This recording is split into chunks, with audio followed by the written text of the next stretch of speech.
नमस्कार, जय श्री राम। मैं निशु पांडे। जैसा कि आप सभी जानते हैं कि देश के करंट मुद्दों पर मैं अपनी राय अपनी लेखनी के माध्यम से प्रस्तुत करता हूं और आज का सबसे बड़ा मुद्दा है पतियों की हत्या।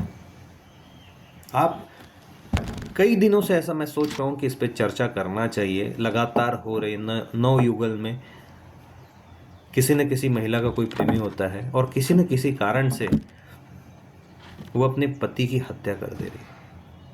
आप सोचिए कि ये मानसिकता किस प्रकार की मानसिकता है जो देश में बढ़ती जा रही है। ये हमारा वो देश है जिसे हम भारत माता कहते हैं। हमारा वो देश है जहाँ सीता के रूप में नारियों को देखा जाता है। और आप सोचिए, इस देश में अगर ये घटना घट रही है, जिस देश को संस्कारवान देश कहा जाता है, उस देश में ये घटना घट रही है, तो कितनी दुखद स्थिति और परिस्थिति निर्माण हो रही है। अगर आज सभी ने मिलकर इस विचार को, इस कुकृत्य को नहीं रोका, तो धीरे धीरे धीरे 1% से 2%, 2% से 5%, 5 से 10, 10 से 15%, ये जितनी तेजी से बढ़ेगी आप सोच भी नहीं सकते। बहुत गंभीर विषय है और मेरा हमेशा प्रयास होता है कि गंभीर मुद्दों को, गंभीर विषय को आपके सामने रखूं। बहुत सारे लोग बहुत फुहड़ बात करते हैं, आपको पसंद भी आती होगी, लेकिन मेरा प्रयास हमेशा होता है कि सार्थक चीज़ों पे समाज बात करे। आप सोचिए, इक्की दुक्की घटना नहीं है, सैकड़ों लाखों की घटना है जहां पर पहले तो कानून का दुरुपयोग सबसे ज़्यादा आज की डेट में जो महिलाएं कर रही हैं और उनको कहीं ना कहीं उसके परिवार का साथ समर्थन होता है। तो ये किस दिशा में हमारा देश जा रहा है, जहां हम बात करते थे 7 जन्मों की,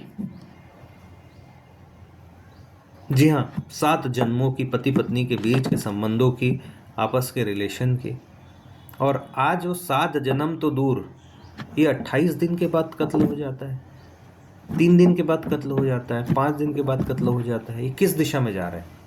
अब इसका श्रेय, इस नकारात्मक घटनाओं का श्रेय आप टीवी सीरियल को देना चाहते हैं, आप फिल्मों को देना चाहते हैं, किसको देना चाहते हैं? उस चीज को हमसे दूर रखना पड़ेगा। और कहीं ना कहीं ये धीरे धीरे हमारे नेचर में आ गई है। हम बढ़ा रहे हैं इन चीज़ों को। अगर आज नहीं सोचा गया इस बारे में, इस कुप्रथा के बारे में, तो आप सोचिए कब कौन सा घर इस प्रकार की चीज़ों से प्रताड़ित होगा, कोई नहीं जानता। और सबसे बड़ी परेशानी है हमारे देश में कि हम अच्छी चीज़ें तो सबके साथ बांटते हैं, पर इस प्रकार की चीज़ें किसी के साथ शेयर करने से डरते हैं कि मान सम्मान की हानि होती है। कोई नहीं चाहता बताना कि हमारे घर की स्थिति है। ये बहुत कठिन परिस्थिति होती है। तो ये संपूर्ण समाज का दायित्व है कि हम हमारे देश की लड़कियों में, बच्चियों में, नारियों में सुविचार स्थापित करें और इस प्रकार के सोच आने से पहले ही खत्म करें।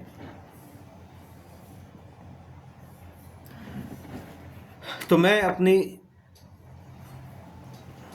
जिसका शीर्षक है घातक बीमारी, वो आपके सामने प्रस्तुत करने जा रहा हूं। अगर आपको लगता है कि इस मुद्दे के लिए मैंने सही लिखा है, सत्य लिखा है, तो शेयर जरूर कीजिएगा। घातक बीमारी। पत्नियां पहले पतिव्रता थी। धर्म था पति का हर परिस्थिति में साथ निभाना। धर्म था सत्कर्मों से अपने पिता का सामाजिक स्तर पर मान सम्मान बढ़ाना। दायित्व था बच्चों का पालन पोषण। संस्कार था संपूर्ण परिवार की देखरेख। अन्न में संतुलित नमक सा था घर की अन्नपूर्णा का व्यवहार। परंतु आज के युग की पत्नियां हो गई है अपने सभी दायित्वों से मुक्त। इस सेल्फी युग में अन्नपूर्णा आश्रित है स्विगी पर, जोमैटो पर। अब धर्म है महिलाओं का अधर्म की पराकाष्ठा, अर्थात पति से संबंध जैसा भी हो, सास को सास, ससुर को ससुर, माने न माने, पति के घर को स्त्री अपना दायित्व माने न माने, परंतु परिवार के सभी सदस्यों संग सेल्फी खींच दिखाने के इनको चाहिए बनाने। असमंजस की स्थिति में आज कि वो इठलाती बालाए कि घर जोड़ूं तो अच्छी कहलाऊं या घर तोड़कर मैं अपना वर्चस्व दिखाऊं। संस्कार नहीं अब वो साजिश रचती है, तभी तो सीता सी नहीं वो शूर्पणखा सी लगती है। झूठ और आंसू उसके सबसे बड़े औजार। दुस्साहस तो देखो इनके कि कानून का डर दिखाती है घर वालों को बार बार। बहिष्कार कर घोषित कर दो इस प्रकार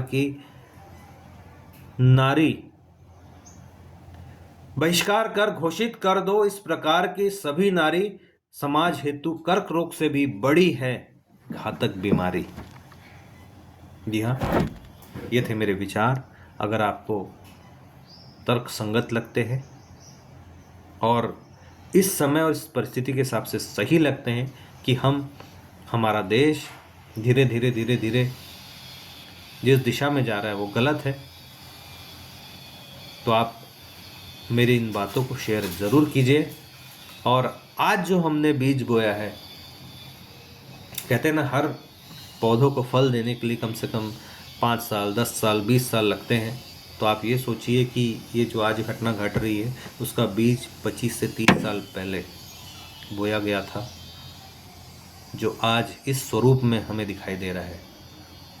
और आज पुनः हम बात कर रहे हैं सनातन के संस्कार की।